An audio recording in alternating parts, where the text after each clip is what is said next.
큰 무대에서 또 이렇게 다섯이 앉으니까 또 이렇게 약간 아기자기한 느낌이 나긴 하네요. 예, 다섯 분을 한 맞아요. 자리에서 만나뵙게 돼서 대단히 반갑습니다. 네.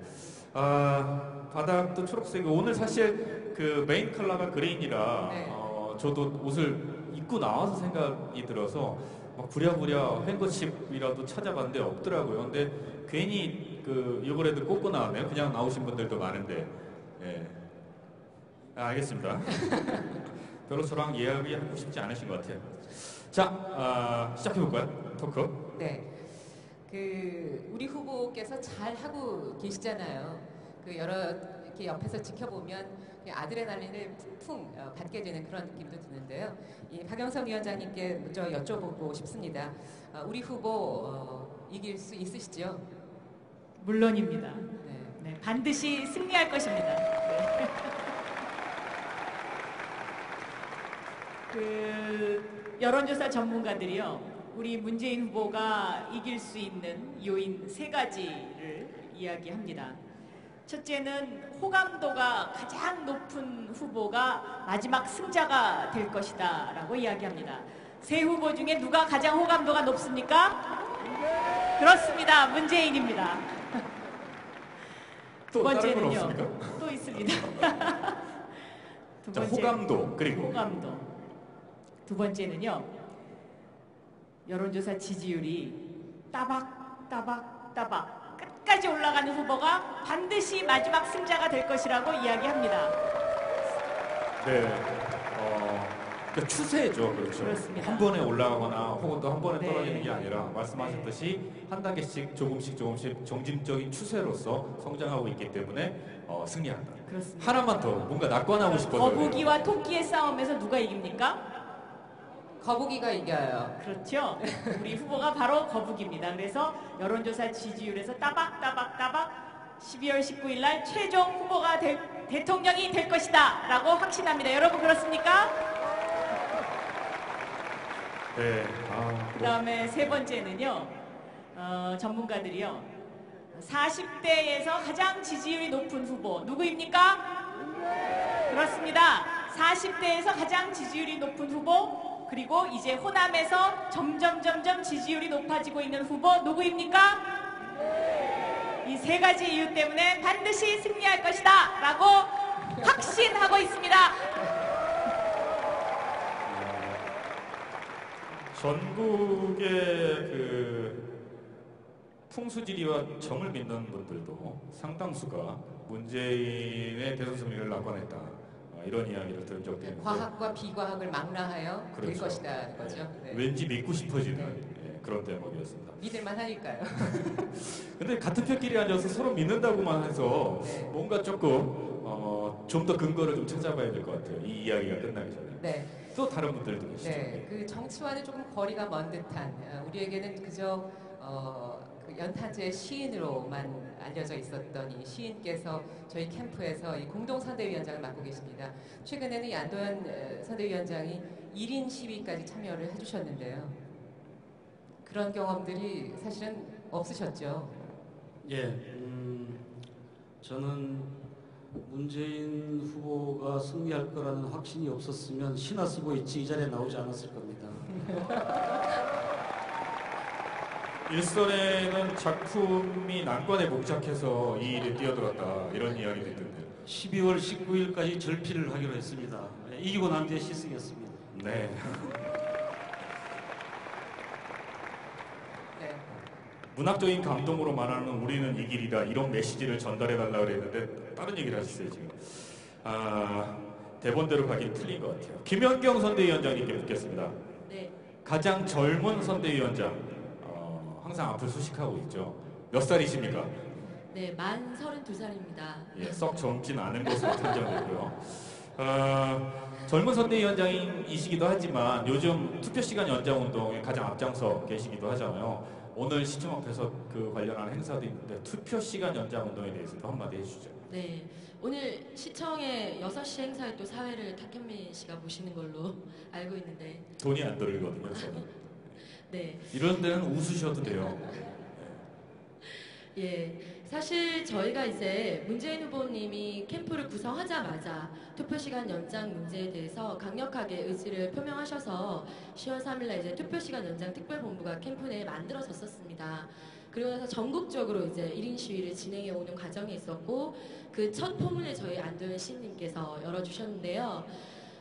지난 목요일 날 저희가 이제 전국 103곳에서 시민 캠프에서 1인 시위를 동시다발로 진행을 했었는데 저는 그날 또 이렇게 점단 이후로 명동 밀리오레 앞에서 1인 시위를 진행을 했었습니다. 그때 이제 제가 바람도 많이 불고 점심시간이니까 배가 고파 보였는지 웬 되게 멋있어 보이는 정장을 빼입은 두 남자분이 오셔서 따뜻한 커피를 이렇게 건네주시더라고요. 그래서 제가 너무 고마운 마음에 어디서 오셨냐고 물어봤더니 근처 호텔에서 근무하시는 분들이셨어요.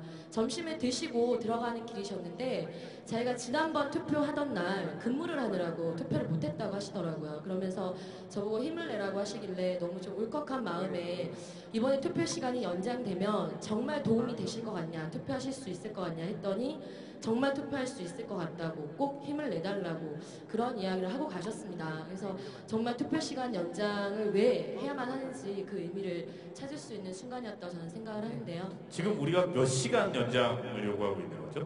저희 민주통합당이 의원총회에서 당론으로 이제 9시까지 3시간 연장을 결의를 하셨어요. 근데 여러분 어떻게 생각해요? 저는 그냥 개인적으로는 대선 투표는 한 3일 정도 해야 된다고 생각해요.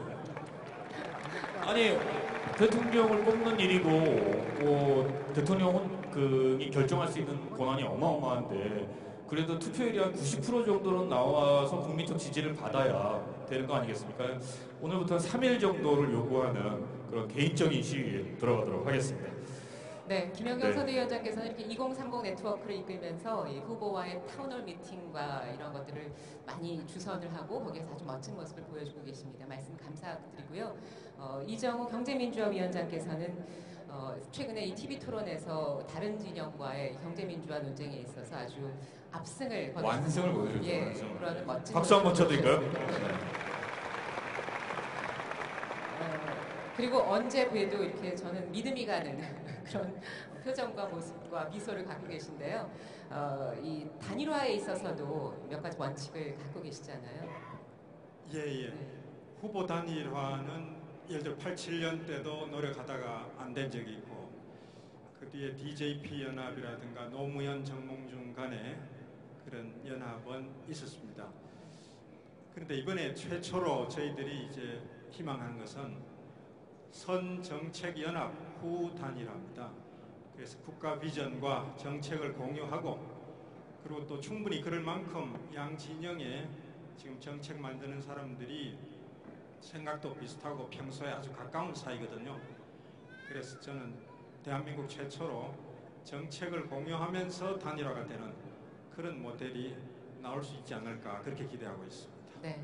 근데 그때 제가 토론회도 보긴 했지만 이 자리에서 다시 한번 그 의문입니다만 여쭤볼게요. 왜 문재인만 경제민주화가 가능하다고 생각하십니까? 예, 경제민주화는 정치민주화의 바탕 위에서 가능합니다.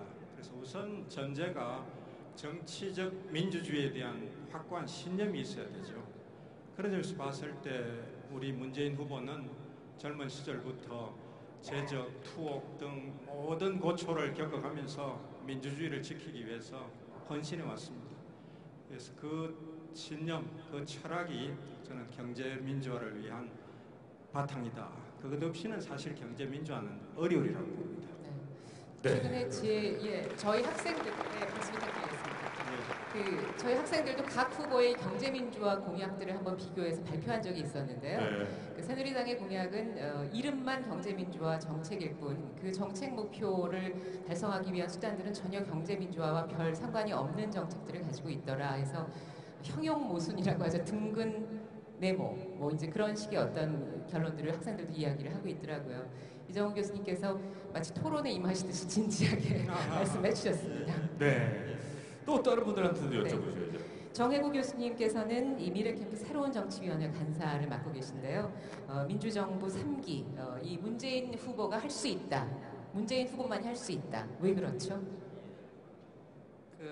저는 학교에서 이제 그 정책을 가르치기 때문에 우선 가장 먼저 문재인 후보가 해야 될 게 뭐 아까 말씀했지만 투표 시간을 연장해야 되는 게 아닌가 그렇게 생각합니다. 왜 그런가 하면 서양에서는 그 보통 선거권을 얻기 위해서 몇백 년 동안 싸웠습니다. 그리고 우리도 비로소 1987년에야 국민들이 비로소 대통령을 뽑을 수 있는 권리를 얻었습니다. 근데 그 헌법적 권리를 지금 새누리당이 그것을 안 돌려주고 있습니다. 몇 시간만 늘리면 150만 명이 더 투표를 할 수가 있는데 그걸 가지고 그냥 국민한테 안 돌려주고 있습니다. 어떻게 보면 제가 볼 때는 그런 의미에서 그 새누리당은 투표권 가지고 국민한테 안 돌려주는 먹튀 정당이 아닌가 이런 생각이 들 정도로 그걸 가지고 질질 끌고 있습니다. 그 돈이 든다고 그럽니다. 한 100억 원 정도 더 든다고 하는데 그렇게 돈이 아까우면 저희들이 돈을 내겠습니다. 저도 봉급이 별로 안 되지만 한 100만 원 정도 내겠습니다.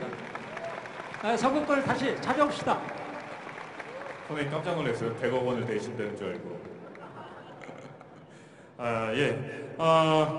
지금 무대 여러분이 바라보시는 왼쪽 편이죠. 여러분이 바라보는 왼쪽 편은 정권 교체, 그리고 정치 교체, 시대 교체, 그리고 또 가운데에는 그리고 나라를 바꾸는 거대한 변화 문재인 이렇게 써 있습니다. 네, 여기 있는 우리들에게 민주당의 문재인은 바로 그런 사람입니다. 문재인 후보를 알고 지낸 시간도 다 다르실 텐데요.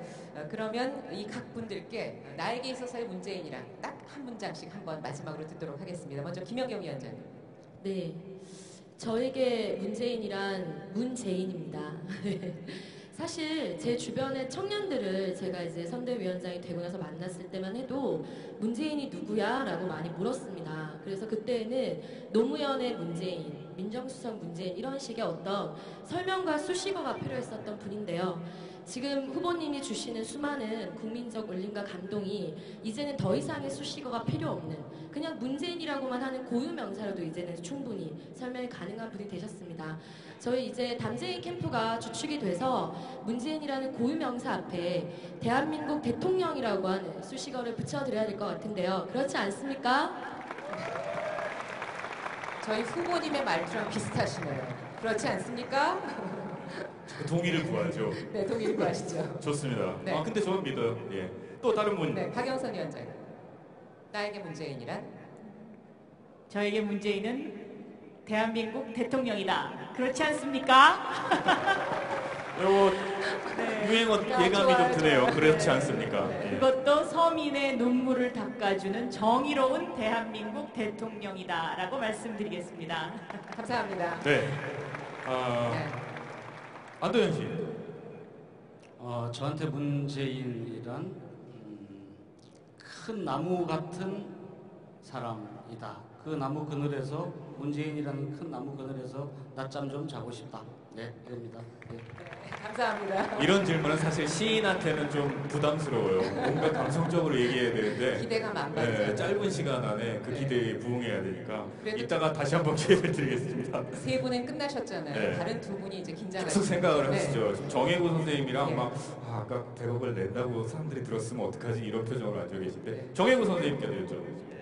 저는 문재인 후보는 새 시대를 여는 두 개의 열쇠를 가지고 있는 게 아닌가라고 생각합니다. 하나는 정당입니다. 정당 없이는 새 시대를 열 수가 없습니다. 또 하나는 시민의 힘입니다. 참여하는 시민들이 있어야 새 시대를 열 수가 있습니다. 두 개의 열쇠를 가지고 있는 후보가 문재인 후보입니다. 네, 네. 감사합니다. 네, 마지막. 이정우 위원장님. 예, 저한테 문재인은 절대 겸손입니다. 청와대에서 같이 일할 때 문재인 수석의 별명이 왕수석이었거든요. 근데 실제 행동은 항상 말석에 앉으려고 하고 말단 직원처럼 그렇게 자세를 낮추었습니다. 그래서 저는 대통령이 되더라도 정말 겸손하고 서민 약자를 섬기는 그런 대통령이 될 거라고 확신합니다. 문재인은 절대 겸손이다. 네, 네, 말씀 절대. 감사합니다. 이제 이 극장 말씀해 주셨던 이 좋은 말씀들 끝으로 여전히 기대에 부응하지 못하고 계신 우리 안도현 선대위원장께서 그래도 감성을 울릴 시 한 편. 사실 대한민국 정치의 가장 큰 문제는 저는 감동이 없다는 거라고 생각하거든요. 좀 감동을 좀 느끼고 감동을 좀 받았으면 좋겠는데 오늘 이 자리에서 안도현 시인께서 우리들의 감성을 울릴 시 한 편 낭독해 주시는 것으로 딱딱한 정당 출범식을 좀 부드럽게 만들어 주시면 어떨까 싶습니다. 예, 그런데 앞쪽에 예, 미리부터 감성, 감동 이런 이야기를 하면 감동이 잘 안 됩니다. 준비는 하셨습니까? 예, 짧은 시 한 편 읽겠습니다. 네. 네. 그럼 안도현 시인의 시를 시 낭독을 들어보도록 하겠습니다. 사랑한다는 것. 길가에 민들레 한 송이 피어나면 꽃잎으로 온 하늘을 다 바치고 살듯이 이 세상에 태어나서 오직 한 사람을 사무치게 사랑한다는 것은 이 세상 전체를 받아들이는 것입니다. 차고 맑은 밤을 뜬 눈으로 지새우며 우리가 서로 뜨겁게 사랑한다는 것은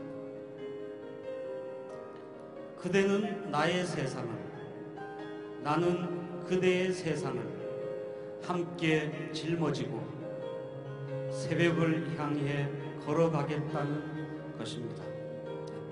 네, 오늘 수고해 주신 5분께 큰 박수 부탁드립니다. 감사합니다. 네, 고맙습니다. 네.